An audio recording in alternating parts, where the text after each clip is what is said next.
It's been almost 30 years since Dilwale Dulhania Le Jayenge released, and yet, every time we hear Palat or see that train scene, something inside us softens. But DDLJ wasn't just about love, it was about longing, belonging, and the courage to understand instead of rebel. Here's why DDLJ still feels so personal even after 3 decades. Baldev Chaudhary, the man who never really left home. He isn't the villain of the story. He's every Indian who left home chasing a dream only to realize that success abroad can't replace the smell of monsoon rain or morning aartis. He waters pigeons like they're the last piece of India he has left. His eyes carry both pride and guilt, pride for providing and guilt for becoming a stranger to the world he once called home. And honestly, isn't that still true today? We have a generation of Indians abroad who earn more money, live in fancier homes, but scroll through Indian food vlogs at 2 a.m. because home is still home. Baldev Chaudhary was never just strict, he was lonely. That's why his decision to let Simran go on a Europe trip feels so significant.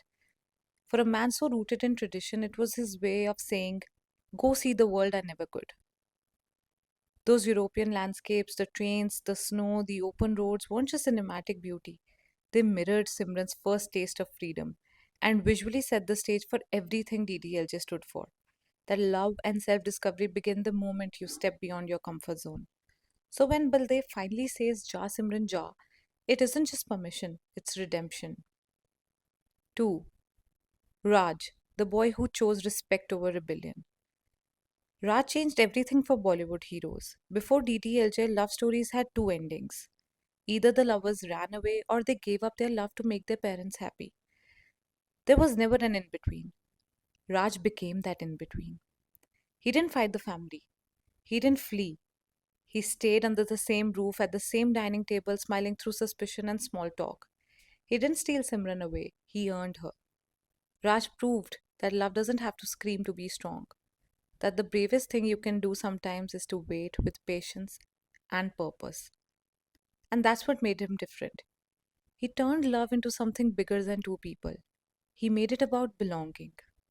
3. The real love story, acceptance. That's why the climax still gives us goosebumps and is perhaps one of the best in Indian cinema.